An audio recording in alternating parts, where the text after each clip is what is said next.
Boa noite, caros alunos e ouvintes. No ar, mais um programa A República com Loriel Rocha. Hoje é dia 31 de outubro de 2022. Ontem nós tivemos o segundo turno das eleições presidenciais e o PT venceu. Até o presente momento, um miliciano que ocupa a cadeira da presidência da República não fez nenhum pronunciamento oficial. Eu vou ler aqui um artigo do Augusto de Franco, porque é um artigo lapidar, chamado "O PT já venceu, mas não vai resolver o problema". Esse artigo está disponível na página dele, chamada dagobah.com.br, e foi postado no dia 13 de outubro de 2022. O Augusto de Franco foi dos quadros petistas e foi um crítico ferrenho ao petismo, né? E ao PT e ao Lula. Durante todo este mês de outubro, repito mais uma vez, eu fiz uma série de programas e de lives falando sobre a posição e as questões que envolvem aquilo que o PT representa enquanto projeto, né, de poder político, e o que o bolsonarismo representava enquanto projeto de poder político. De modo que aqueles que têm dúvidas sobre essa linha de raciocínio, eu recomendo que procure toda a programação que está disponível no canal IMUB do YouTube.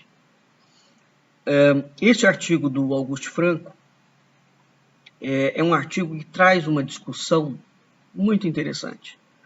Ontem, acompanhando o resultado das eleições, evidentemente diante do Brasil, como ele ficou, nós tivemos algumas situações interessantes, mas todas elas convergiam no mesmo sentido e com a mesma sinalização. Vamos pacificar a nação. E isso é o discurso sempre do presidencialismo de coalizão, que é um sistema podre dentro da República Brasileira. Vamos pacificar significa passar por cima de todos os erros e de todos os crimes que foram cometidos. Inclusivamente, o presidente da Câmara dos Deputados, Augusto Lira, um corrupto notório, no seu pronunciamento, ele fez uma ameaça velada ao Lula, não é? Dizendo que a casa foi eleita com propostas de Estado mínimo, uma vez que ele detém um orçamento secreto, ele é o agente criador do orçamento secreto, o maior esquema de corrupção, e que elegeu a bancada dele, outras bancadas igualmente corruptas, todas elas ligadas ao mensalão. Ele não vai soltar o touro à unha com tanta facilidade. Ao mesmo tempo, ele quis impor uma agenda de negociação para o Estado, né? E, evidentemente, reconhece a eleição, etc. Tal. Mas aquilo ali são parangonas e são conversas. Começa efetivamente agora no Brasil uma nova etapa, né? Mais uma vez, eu estou falando ao povo brasileiro, aos meus ouvintes, aos meus alunos. Eu estou falando como cidadão, não é? E venho sempre ensinando sobre história. Muito bem, vamos continuar nestes ensinamentos e vamos nos situar no que está acontecendo agora. O povo brasileiro precisa de parar de repetir os erros que vem cometendo, porque vem sendo manipulado, né? Bem, então eu vou ler o artigo do Augusto e vou, no decorrer dele, fazer alguns comentários. Abre aspas. O PT já venceu. E não foi nas urnas. E mesmo que perca nas urnas, o que é improvável, o PT já venceu. Por quê? Com essa restrição autoimposta de muitos democratas, de pararem de criticar o neopopulismo lulopetista para não atrapalhar a vitória de Lula sobre Bolsonaro, o PT já foi vitorioso. Esse comportamento de calar a boca, do contrário, Bolsonaro vence, equivale a uma espécie de absolvição política do petismo. as chances da autocensura continuar depois das eleições aumentaram consideravelmente. Do contrário, Bolsonaro volta. O que ele está colocando aqui? Este é o mesmo argumento que o PT tinha em todos os momentos em que ele foi candidato e que esteve no poder. Este é o argumento do bolsonarismo. O bolsonarismo levantou um inimigo, né? O primeiro parágrafo fala sobre o inimigo, em resumo, né? Você tem que ter um inimigo e aquele inimigo retroalimenta o outro inimigo. Ora, política não é guerra. Esse é o primeiro ponto. Política não é guerra. Então, você não tem que discursar para o seu oponente como se ele fosse um inimigo. Você tem que apresentar proposta, né? Propostas contundentes. Agora, o fato de criar sempre um inimigo alimenta o campo emocional do indivíduo, alimenta a mente. Né? A mente é o sexto campo de disputa na chamada guerra híbrida. Né? Isso é uma guerra extremamente avançada dentro da política nacional e não só. É uma guerra na política e é uma guerra na guerra. Né? Se o Brasil tivesse em guerra, por exemplo. Então, esse comportamento, está correto isso. Né? O fato do Lula ter ganhado não significa que do Lula e o PT terem sido criminosamente culpabilizados, aonde eles não tinham culpas, como ficou provado a manipulação criminosa da Lava Jato, e esses promotores não foram feitos. Então, o fato dos promotores da Lava Jato estarem soltos, não terem sido presos, né? E da gente ter um juiz ladrão que alcançou o Senado Federal, e a mulher dele, que não morava em São Paulo, conseguiu lançar-se como candidata e ganhar como candidata a partir de um Estado forjando domicílio eleitoral, o mesmo valeu para o governador atual de São Paulo, né? Esse militar, que é uma extensão do miliciano do Rio de Janeiro. O sujeito não mora em São Paulo, nunca morou em São Paulo, não tem nenhum vínculo em São Paulo, lançou a sua candidatura por São Paulo, né? E a Justiça Eleitoral permitiu isso. Então a gente vê que o sistema brasileiro, o jurídico brasileiro, ele tem uma série de erros, tá? Esses erros vão custando muito caro ao funcionamento das instituições brasileiras, porque isso não é erro, isso é corrupção. Ou seja, isso é a defesa de interesses de certos grupos, independentemente do que esses interesses podem vir a estar fazendo dentro da nação, né? Evidentemente que São Paulo é um estado central dentro do Brasil, não só pelo peso econômico, mas sobretudo pelo peso político, né? Então, o que não pode efetivamente acontecer é esse silêncio e a continuidade de uma política de inimigo. Vamos passar ao parágrafo seguinte. Toda a crítica ao PT será desqualificada como antipetismo, confundido proposital e maldosamente com o bolsonarismo. Até mesmo uma necessária oposição democrática, pois não há democracia sem oposição democrática. Será acusada de ataque da direita ou da extrema-direita, no mínimo de choro, de perdedor ou tentativa ilegítima de um terceiro turno. Isso ainda é o discurso do inimigo, não é? Voltando ao governo como inocente, injustiçado e redimido pelo povo, o PT estará previamente absolvido, por longo tempo, de qualquer malfeito futuro. Isso aqui é um fato. Quando eu falei que o Jair Bolsonaro era o cavalo de Troia do PT e que traria o PT de volta, evidentemente, naquela altura, eu não tenho bola de cristal, mas por outras análises, aquilo era um cenário que se configurava. É um cenário dentro dos estudos de mito político e de outras ramificações. Então, todo aquele desconhecimento que eu não tinha, por exemplo, da Lava Jato, e o Brasil não tinha, o desconhecimento da profundidade da atuação dos militares dentro do governo e do golpe que se desenhava, e eu fui contra o impeachment da Dilma Rousseff, e apontei naquela altura um claro golpe do STF, conduzido pelo Lewandowski, que era o presidente do Supremo naquela altura. tudo isso configurou-se, né? O Michel Temer admitiu que deu um golpe, o PT falou o tempo inteiro que deu um golpe, o Vilas Boas admitiu no livro dele que lançou que deu um golpe. Enfim, as coisas no Brasil são faladas de uma forma clara e tudo continua igual, né? É desnudado um juiz que é corrupto e mentiroso, uma equipe de uma Lava Jato que maculou o processo do Ministério Público Federal como perseguição política, não é? Então, efetivamente, se o PT fez mal feito, e fez, a condução do processo jurídico foi de tal forma golpista, perigosa e mal feita, que efetivamente aquele processo como um todo, em cima do maior líder que o Brasil já teve desde a época do Vargas, isso é uma verdade, é o Lula mesmo. O JK foi um indivíduo com muita proeminência, mas o JK, depois que saiu do governo, nunca teve a proeminência do Lula. Então, no século XX, nós tivemos o Getúlio como uma grande figura. A gente não sabe, não é, se o Getúlio continuaria uma grande figura depois que tivesse saído do poder. O fato é, Lula, depois que saiu do poder, continuou grande. E aqui por quê? O PT, de todos os partidos brasileiros, é o partido realmente mais sólido que existe, né? Quando a gente vê o curso natural de formação e de consolidação das bases eleitorais do PT. Ele começou pequeno e ele foi construindo. Então o PT fez um trabalho de base.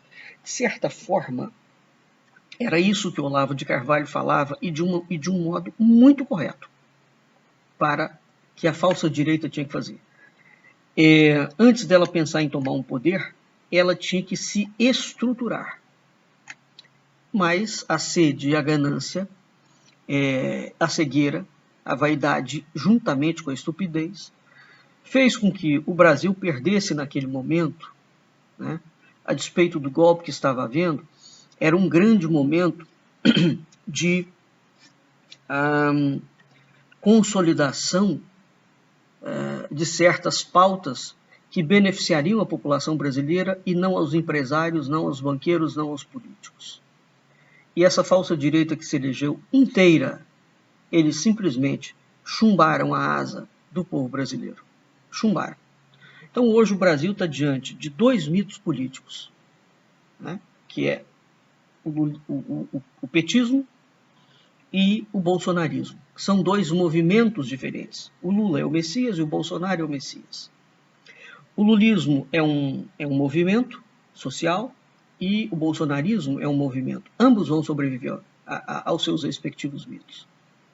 Eu venho falando disso muito. Voltando aqui. O chamado antipetismo virou um truque de defesa incondicional do PT. Ora, não há antipetismo como corrente de opinião. O que chamamos de antipetismo é uma variedade imensa de reações intelectuais e, sobretudo, emocionais ao comportamento petista. Essas reações partem de gente de diversas colorações ideológicas. Querer dizer que o antipetismo é de direita, ou pior, estabelecer uma equivalência política e moral entre antipetismo e extrema-direita, é uma falsificação produzida pelo petismo e por pessoas que foram de extrema-direita e se converteram ao petismo para serem aceitas por ele. Pessoas que saíram de grupos extremistas, mas o modo de combater desses grupos não saiu delas. É uma infantilidade, porque essas pessoas jamais serão aceitas pelo petismo como autênticas, como sendo uma das nossas. Serão, no máximo, toleradas e usadas pelo petismo. Porque, se não existe antipetismo como um determinado comportamento político, continua existindo petismo. Ou seja, o antipetismo não caiu da árvore dos acontecimentos, nem veio de Marte ou de Vênus. Ele tem uma fonte inequívoca, o petismo. Irritadas por ele, algumas pessoas aderiram a qualquer alternativa capaz de evitar a continuidade do petismo ou o seu retorno ao poder. O que o Augusto aqui está falando de uma forma muito contundente e correta, né? Política vou repetir, não é guerra. Toda pessoa, todo partido que assume que ganha uma eleição, ao estar nessa posição, ele é a situação. Naturalmente, ele tem uma oposição. É legítimo fazer-lhe oposição política, né? E este debate deve ser feito de uma forma civilizada e dentro dos meios tradicionais. Tá claro? Como é que funciona o presidencialismo de coalizão?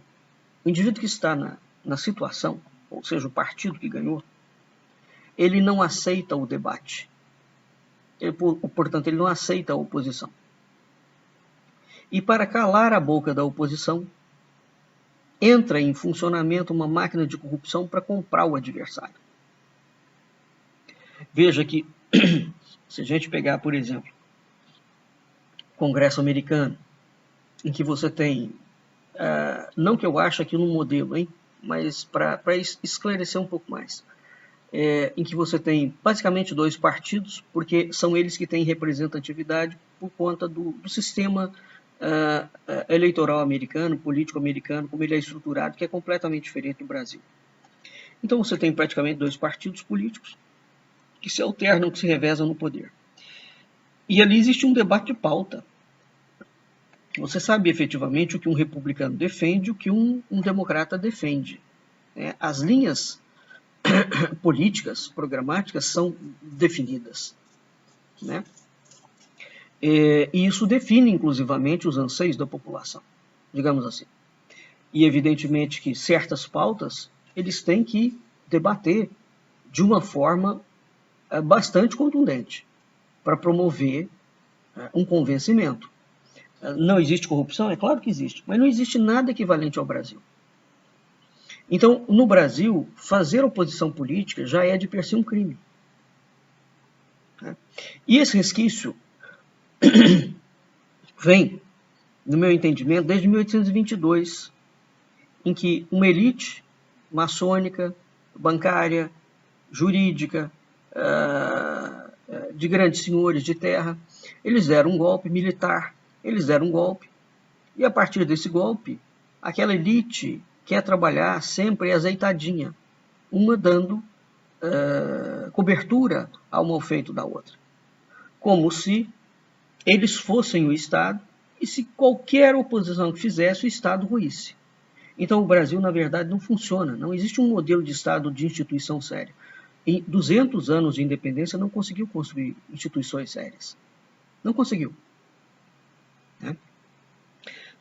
Então, essa situação, essa questão de falarem que o Brasil é uma democracia, o Brasil é uma democracia vista à moda dos militares, construída à moda dos militares. O Brasil está muito longe de ser uma democracia. Muito. Então, a primeira coisa para ele ser uma democracia, no sentido autêntico, é entender que você tem, politicamente, uma situação e uma oposição. Bem, então, nesta configuração, constitui-se uma atitude realmente antidemocrática você acusar o outro quando ele faz uma crítica legítima, quando ele discorda do seu ponto de vista, de um perdedor, do choro de um perdedor.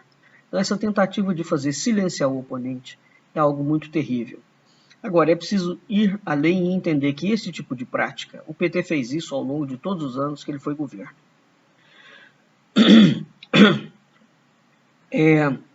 Ele voltou legitimado agora para fazer isso. Né? E agora, efetivamente, o PT tem que fazer algumas coisas, e não é como vingança, mas é como processo de amadurecimento democrático. Ele tem que tirar esses 11 mil militares que estão socados dentro do governo federal, tentar desaparelhar o máximo possível o Estado militar policial, que esses generais corruptos estavam tentando construir para o Brasil, um modelo de Estado liberal militar, subserviente aos mecanismos internacionais, ao globalismo internacional, uma porta dos fundos da Casa Branca americana, e tirar o sigilo de 100 anos que o governo do miliciano decretou, e tomar algumas outras atitudes que vão bater de frente com o criminoso do Congresso Nacional, que é o Centrão. Né? Não foi o PT que criou o Centrão. O Centrão existe. Né? E eu me lembro de falar isso muito bem, que antes do Jair Bolsonaro entrar, muito antes, eu falei, existe uma coisa no Brasil chamada Centrão. Então, qualquer indivíduo que quiser puxar para um lado ou para o outro, ele vai se dar muito mal, porque o Centrão puxa para onde ele quer. Tá? Então, há uma máquina de funcionamento dentro do Brasil que obedece a interesses muito pouco claros, mas ela funciona ali dentro. Tá? E é uma máquina de moer carne. Então, se o PT já fizer essas 3 ações, tirar o sigilo de 100 anos que o miliciano colocou, né? Deixar a justiça funcionar, mostrar de fato como é que funcionou o esquema de rachadinha, porque ele é corrupto. Jair Bolsonaro é um corrupto, quanto mais. Foi eleito dentro da corrupção e dentro de um esquema altamente criminoso, que é o esquema de milícia do Rio de Janeiro. Milícia é alguma coisa que já há décadas é muito pior do que tráfico, porque a milícia também trafica. Milicianos fazem tudo que traficantes fazem, tá? De uma forma bastante piorada. E ainda se dizem empresários. O grande desgoverno, a grande bagunça urbanística que o Rio de Janeiro virou, deve-se aos milicianos. Milicianos são policiais e militares da ativa e da reserva que controlam um esquema criminoso. Esse é o fato, juntamente com empresários e políticos. Né? Mas o esquema saiu dos porões da ditadura. É preciso entender aonde está o buraco. Né?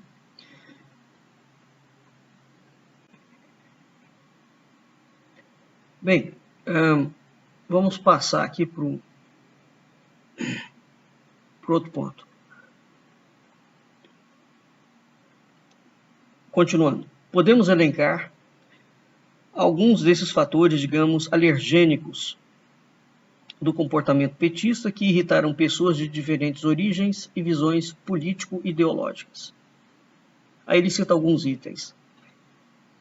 O espírito militante patrulhador e a intolerância com quem pensa diferente. A condenação moral de quem não segue o partido.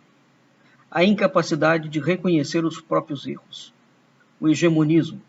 O tratamento instrumental dos aliados. A contradição evidente de se dizer democrata, mas apoiar ditaduras. O caráter não liberal do projeto petista.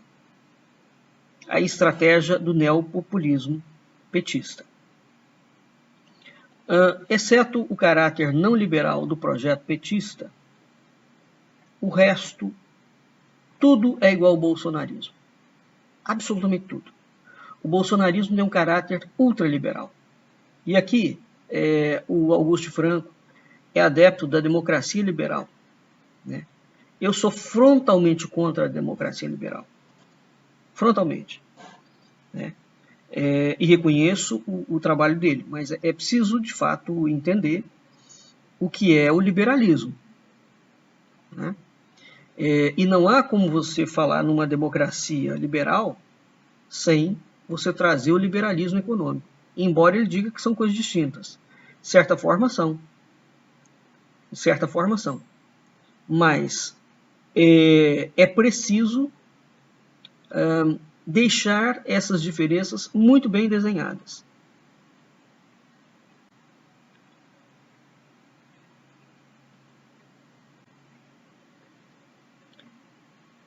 Então, veja,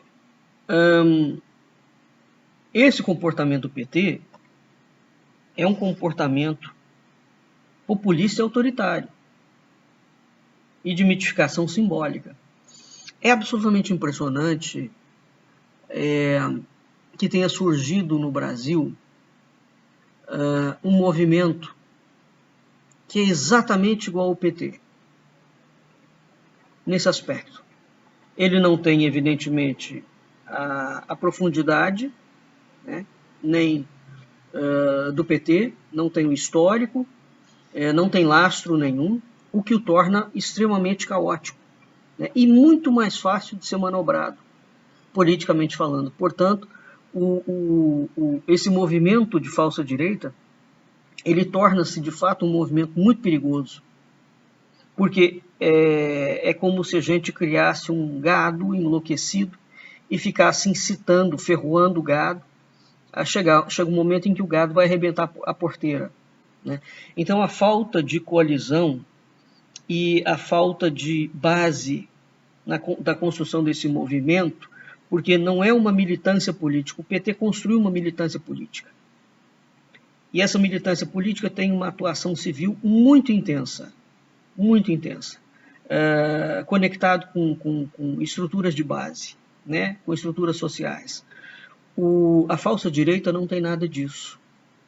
Ela é simplesmente um bando de gente que foi agregada a partir de públicos completamente distintos, com ideais completamente enlouquecidos e utópicos, né, agregados em torno de uma liderança igualmente distópica.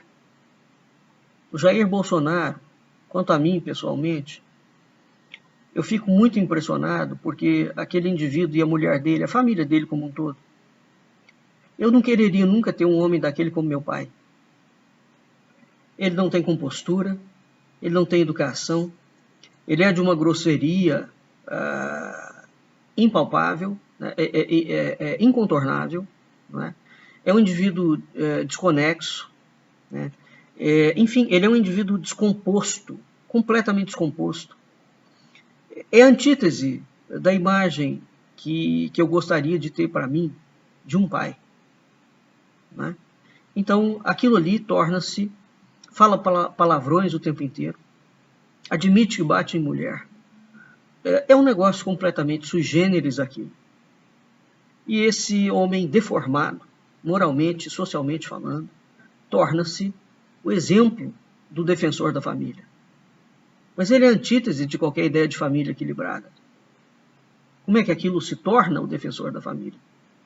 Isso é para mostrar o quanto o brasileiro está descompensado, né? Então, a descompostura, a falta de ética, a grosseria, a má educação tornou-se sinônimo de família. Eu não sei família de quem? Na minha nunca foi. Não é? Então, essas pessoas, os cidadãos... Agora, tem algo que o brasileiro está reivindicando. E essa reivindicação não vai parar com a revolta, com a perda da eleição do Bolsonaro. O bolsonarismo continua, né? Então nós temos um imenso problema pela frente. As pessoas estão redondamente enganadas se acharem que a coalizão política vai pacificar o Brasil. Estão redondamente enganados. Continuando.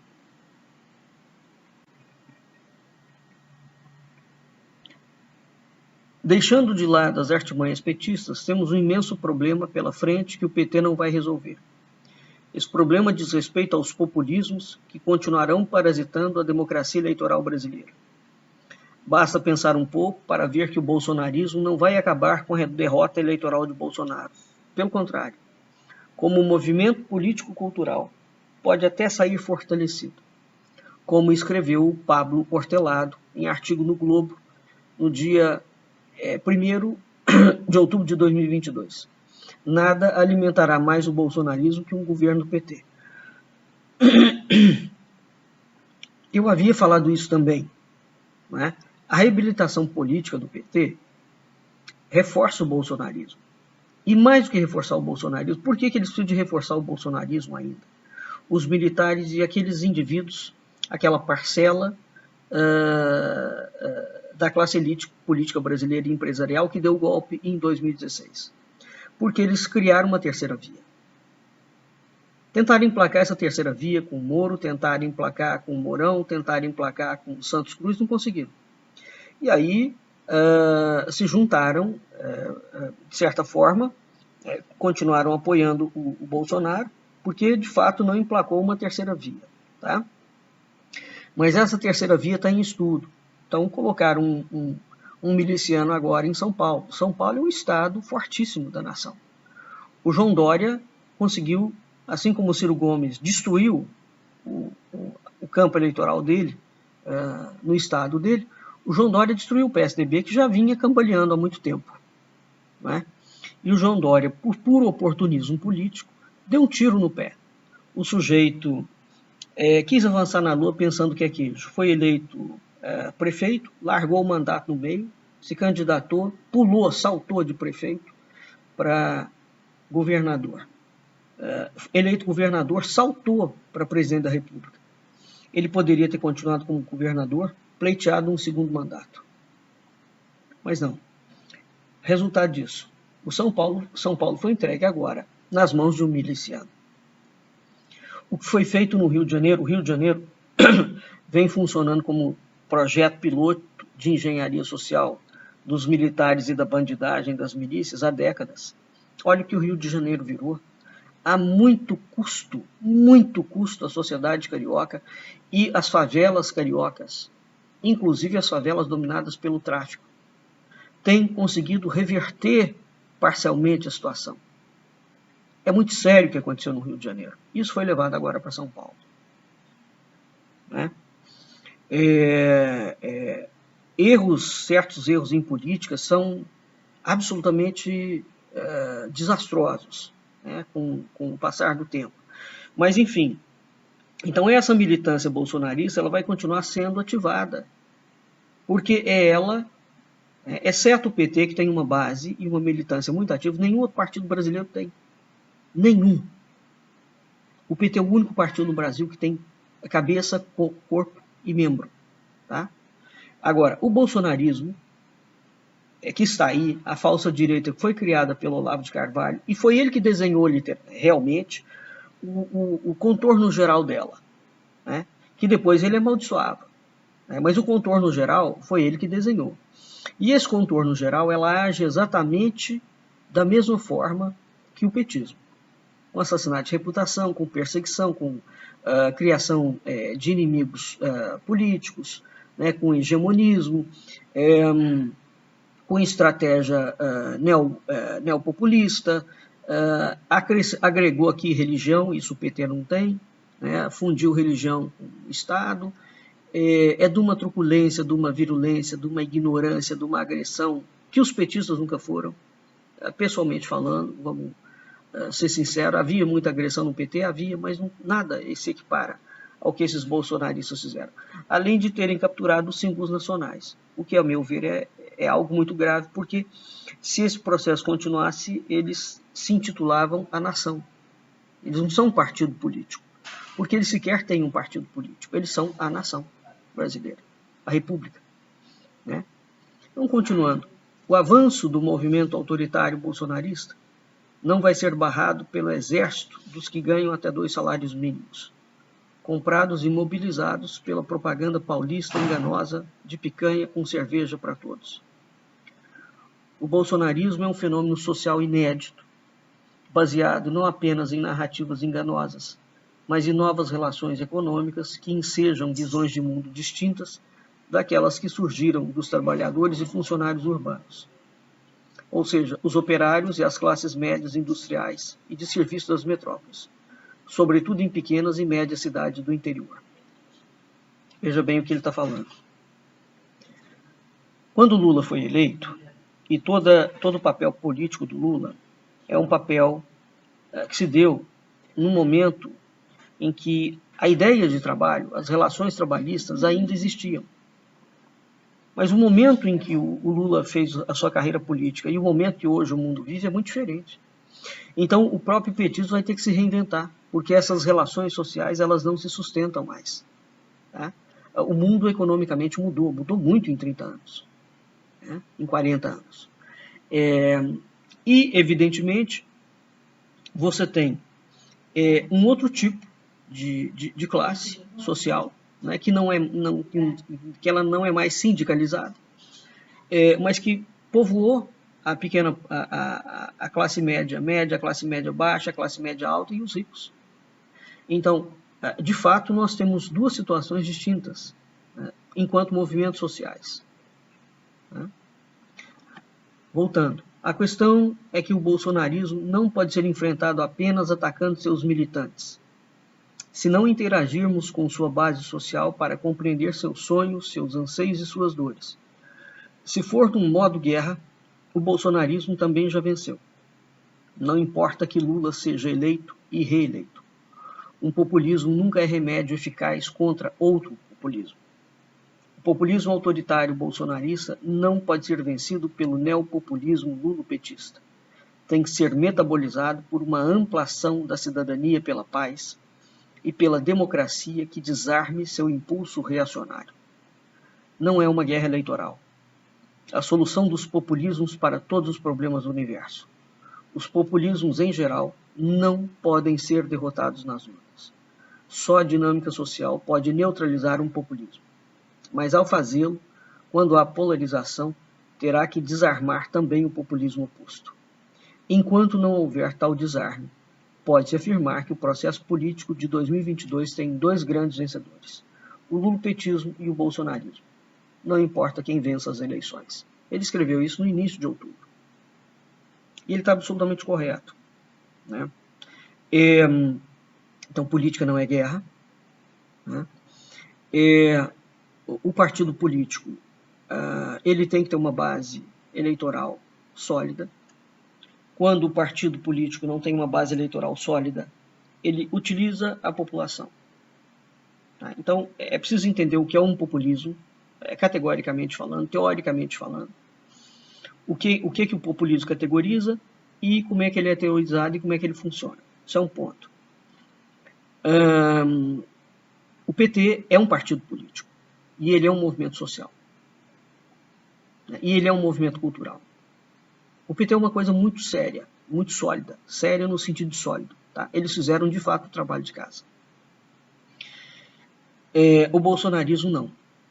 O bolsonarismo em si é muito mais perigoso do que o petismo. Tanto o bolsonarismo enquanto movimento, quanto o bolsonarismo enquanto estrutura política.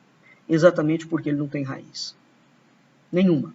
Zero de raiz, ele pode pender para o lado que quiser. Bem, então, o que as lideranças de ruas fizeram? Eu conheci todos eles e conversei com todos eles. Essas lideranças que estão aí hoje, né? Antes da eleição de 2018, e já chamava atenção para isso. É preciso haver a consolidação de uma sociedade, de um movimento social muito forte, que tem uma dinâmica social multifacetada. Né? E essa dinâmica social ela não é política, ela é social. A sociedade tem que ser instruída, fortalecida, enquanto social. Aí o que esses camaradas fizeram? Todos eles se catapultaram para dentro da política, né? E lá dentro eles começaram a funcionar como nababos, né? Usando e abusando das prerrogativas do foro privilegiado para fazer coisas absolutamente abjetas. Nós vimos no fim de semana essa deputada bolsonarista, a Zambelli, que sacou uma arma e saiu com a arma em punho perseguindo um cidadão. Né? Independentemente do cidadão ter batido boca, ele bateu boca com ela, sim, tem vídeo sobre isso. Mas não justifica. Marina Silva, pouco tempo atrás, poucos dias antes das eleições, foi extremamente agredida pelos petistas, pelos bolsonaristas. Marina Silva não sacou a arma e saiu perseguindo ninguém. Quer dizer, isso é um cenário de faroeste, tupiniquim, de uma coisa muito grave. E eles deram um tiro para cima. Você não pode ser contestado que o camarada pega um revólver, sai e dá um tiro em você? É isso? Quer dizer, é esse tipo de destempero. Essa mulher tem que ser caçada. O mandato dela tem que ser cassado. Né? Então, é esse tipo de gente descontrolada, descapacitada para um debate. O Lula foi preso. Gostando dele ou não, ele foi preso. Em nenhum momento ele recebeu ninguém a bala. O José Dirceu foi preso. Não recebeu ninguém a bala. Né? Os petistas, com todo o processo de enxovalhamento que eles estão passando, eles não saíram andando, atirando em ninguém. Esses bolsonaristas andam armados o tempo inteiro. É uma gente louca. E falando que eles têm direito à autodefesa, não, isso não é autodefesa, não, isso é tentativa de assassinato. Tentativa de assassinato. Intimidação, é uma série de coisas. Né? Então, é essa gente que está completamente solta, que tem um mecanismo de fake news e de mídias sociais muito grandes, não é?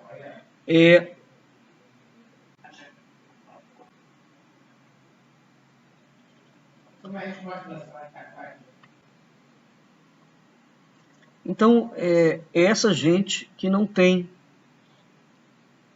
estofo nenhum, que tem um esquema de mídias sociais extremamente denso, com milhares de seguidores, e que não tem compostura e nem postura. Né? Então, todo indivíduo que está numa posição de liderança, ele se torna um exemplo, o comportamento dele, né? De modo que quem está na liderança importa muito, porque é ele que vai dar o tom, é ele que vai dar a nota. Isso é como um maestro que está regendo uma orquestra. Se você coloca alguém ali completamente descompensado, é como o Bolsonaro. Qual é o exemplo que esse homem deu como chefe de Estado, por exemplo? Nenhum, zero. Ele não é exemplo de nada, ele não é exemplo de pai de família, ele não é exemplo de cidadão, ele não é exemplo de deputado, nunca foi, ele não é exemplo de chefe do Executivo Federal, de uma das maiores nações do mundo. Né? Quer dizer, o exemplo arrasta, o exemplo conduz, né? O exemplo ilumina, o exemplo transfere um comportamento. Né? Durante o tempo que o Lula era presidente, o Lula fazia verdadeiros absurdos, porque ele se achou alguém muito importante. Agora, todos os absurdos que o Lula fazia se tornaram, assim, brincadeira de criança perto do que o Bolsonaro fez. Porque o Lula nunca fez os absurdos que o Bolsonaro fez. Mas ele era também um cara descomposto em muitas coisas. Não é? Agora, como já está bem mais velho, e a última vez que ele pode ser candidato a presidente da República, presumo que ele não vai querer morrer sem deixar um legado substantivo. Né? Foi preso, então deve ter tido alguma maneira de cimento político, e o PT também, espero, para resolver essas questões. Né? Mas, enfim, o resumo da história é esse, quer dizer, nós vamos continuar com dois movimentos messiânicos polarizados, né? Dois movimentos populistas e uma terceira via sendo gestada, e essa terceira via, na calada da noite, vai continuar cooptando esses indivíduos da falsa direita, porque eles precisam de canalizar voto. Esse é o ponto. Né? E dado que o Sérgio Moro chegou lá, eles vão apostar no Sérgio Moro, evidentemente, está dentro do Congresso, vamos ver como é que a política vai reagir à figura do Sérgio Moro, porque ele foi um cara que trabalhou contra a política do Brasil inteiro, e ninguém há de ser enganado e pensar que o sujeito vai modificar, uma vez estando lá dentro. Ele tem um projeto de poder. Ele é infinitas vezes pior que o Bolsonaro, porque é cínico e frio. O Bolsonaro é descompensado, ele não. Ele é um homem muito mais perigoso e mau do que o Bolsonaro. O Bolsonaro é mau, mas o Sérgio Moro é pior. Né? Porque ele consegue se controlar. E mentir numa boa. Então ele fará as maiores atrocidades do mundo com aquela voz e com aquele ar impassível que ele tem. Né? Evidentemente que todos esses bolsonaristas que foram eleitos agora, uma vez que eles não estão no poder, eles vão precisar de fazer uma composição dentro do Congresso. A composição é o seguinte: eles vão chegar para cima de qual partido? não é? Então há um rearranjo aqui muito interessante, muito complexo. Por outro lado, esses indivíduos que foram eleitos, dos membros do Centrão, e esses neobolsonaristas, todos eles são vendidos e compráveis. Eles são realmente pragmáticos politicamente falando. Eles vão pender para o lado que pagar mais. Eles não têm nenhum projeto de defesa de nação, né? Mas a contar o recado que o Lira tentou ontem passar para o Lula, de que as urnas deram um recado, de que tem que haver um projeto de um Estado liberal, evidentemente, nós estamos diante, portanto, de um cenário que é preciso ver os desdobramentos e ir acompanhando. Seja como for, a população tem que ser instruída cada vez mais, com clareza, para que ela seja fortalecida no seu papel de povo e não para ser manietada por nenhum político. Nós vamos ficando por aqui e até a nossa próxima aula.